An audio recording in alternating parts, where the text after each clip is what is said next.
Yeah, what a great thing to do on your birthday. Big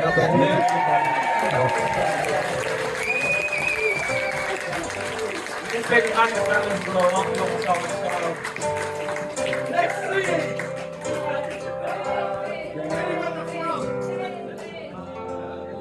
Go on, give me it.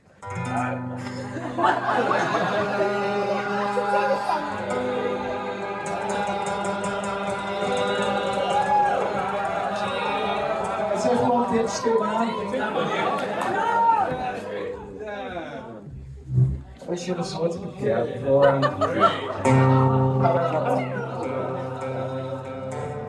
Happy birthday to you. Happy birthday to you. Happy birthday to you.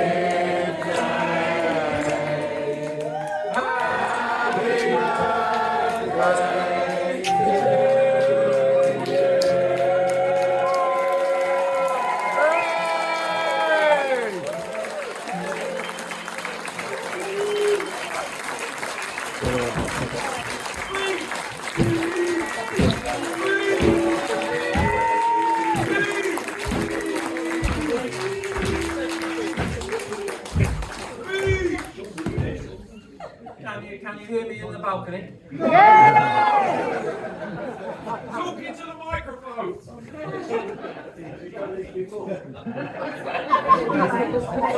I don't usually use one.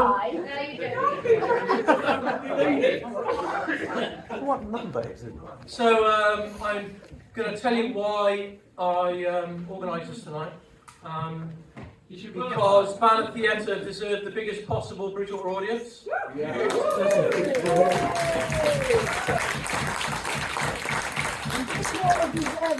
The second reason is before too many of my friends get too decrepit, including myself, I actually thought my 71st birthday was an opportunity to get as many people together as I love, and that includes my family, and that includes who are here tonight, and that includes members of Glenn's, my partner Glenn's family who are here tonight. Everybody who I love, who I respect, who I work with over the last 20, 30, 40, 50 years. Because if you look at accounts of meetings, and I'm mainly known as a trade unionist, going back before the Second World War, as Rosie McGregor certainly knows, and other people, certainly know, there wasn't a meeting that took place without music of some kind. There wasn't a meeting that took place without some socialising. And by and large, and I know there are still retirement dues and that still go on, we've lost that. So I wanted this to be an event which was about theatre, about our love and respect for one another, give us the chance to network, to talk to each other, and people that we haven't seen for a long time, and I think I have succeeded in that aim.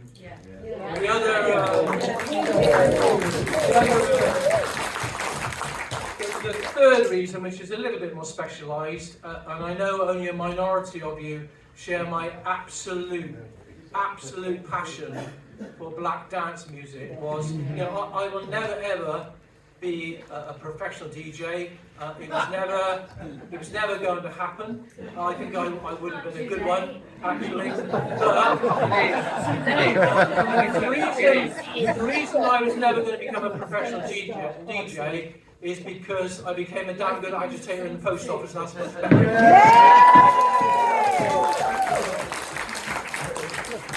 But it was an opportunity to play for those of you who I love and respect and work with, who actually like black dance music. There's here a few tunes. I'll be playing through till 12 o'clock.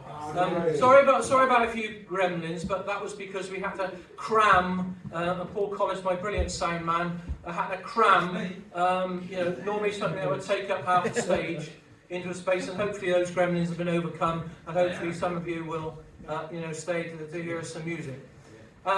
Some more music, that is. And what else do I want to say? Well, I think I've been very, very lucky in my life. I think I've been very, very lucky in meeting Glenn Burrows.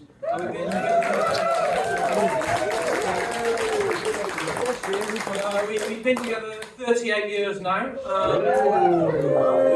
We didn't meet during the miners' strike, which is the rumour. We actually met during that marvellous time beforehand when millions of young people in particular in this country were trying to stop American cruise missiles. And of course, those missiles are now back in Lakenheath Heath, aren't they? But that's how Glenn and I met. She still won't marry me, but there we are. It's been great. That's been really, really lucky. I think finding something like my love for black music, I think I've been really, really lucky.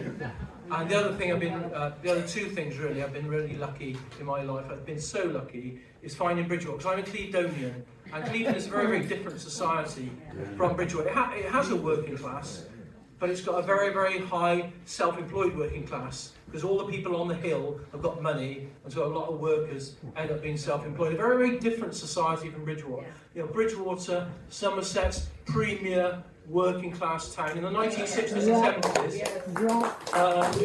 Just for example, I won't keep you too long, but in the 1960s and 1970s, it's a fact that Bridgwater had the highest percentage of trade union members in any town in the west of England apart from Swindon.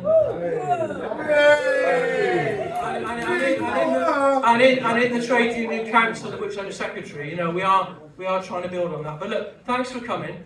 Thanks for everybody who's come from considerable distances. Thanks to my friends in the Civic Society.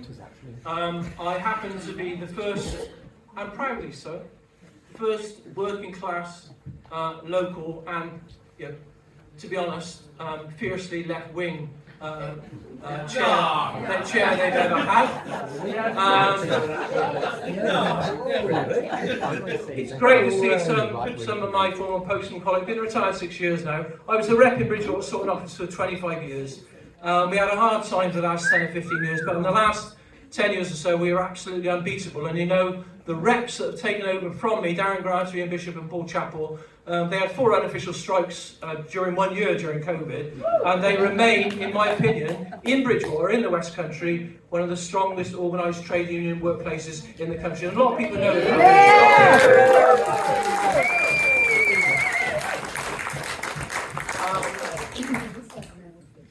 So how do I end this little ramble? I think I thanked just about everybody, but I'm a Somerset Welshman.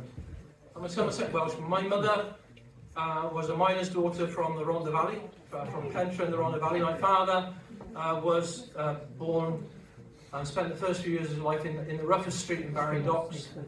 So I'm a proud Somerset Welshman. And 50 years ago, almost to the day, I jacked in university. The rumour going around the council estates of Clevedon was that I'd smoked considerable amounts of dope with a very attractive female lecturer. Unfortunately, and got chucked out. That wasn't true. I actually got disgusted that I felt that Sussex University in 1972 was just a breeding ground for people who just wanted to be professional people. I never wanted to be professional people. I have nothing against professional people. I never wanted to be one. I'm an oddball council estate kid, and that's my values. I only ever wanted to be a manual worker. So 50 years ago, I told Boris Ford, the professor of English, who tried to persuade me with all sorts of arguments to stay in Sussex University because I got first-class honours in my philosophy, first year, and history. And he just ran out of arguments. And this bloke who was like a learned professor of English literature finally looked across the table at me and said, Mr. Chapple, he said, do you realise the pathetic amount of money you'll be earning if you give this university up? And I suddenly thought, well, the whole thing's just a breeding ground for people, even if they come from a council estate background, to enhance themselves. So I told him to fuck off. I'm sure he never remembers it, but I mean, and so that time I got a pair of balls. But I wanted to stay in education. Education is a passion of mine. Those of you know me, history in particular. Education is a passion. So I jacked into Sussex University and I became a school cleaner. I wanted to stay in education.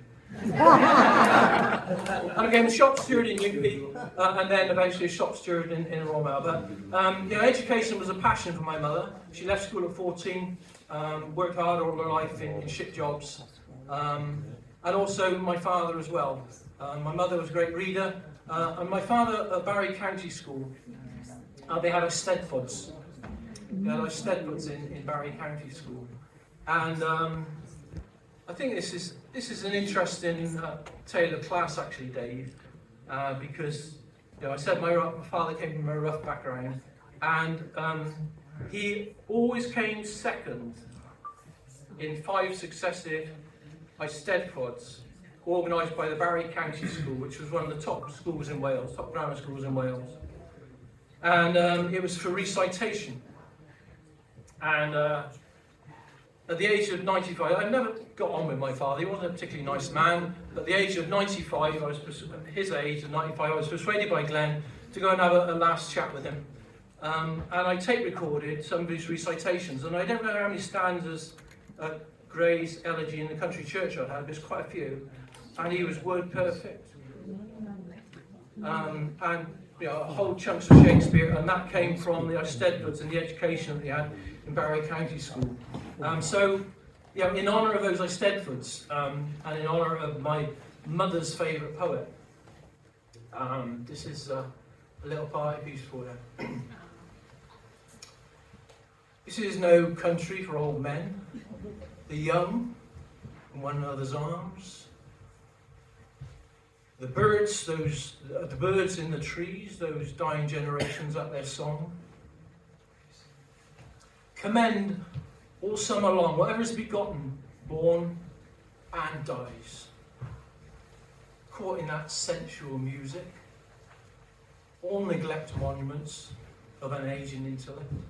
An aged man is but a paltry thing, a tattered coat upon a stick, unless its soul sing and loud sing for every tatter in its mortal dress. Nor is there sing in school, but studying monuments of its own magnificence. And therefore I have sailed the seas and come to the holy city of Byzantium. O sages standing in God's holy fire, he's in the church of San Sophia. Come from the fire, burn in a Gaia, and be the singing masters of my soul. Consume my heart away, sick with desire, and tied to a dying animal. It knows not what it is, and carry me into the artifice of eternity. Once out of nature, I shall not take my shape from any natural thing, but such a shape as Grecian goldsmiths make, of hammered gold and gold enamelling, to keep a drowsy emperor awake, or to sit upon a bough to sing to the lords and ladies of Byzantium, for what is past or passing, or to come. And that's for the Barry County School of Stedford. Thank you very much.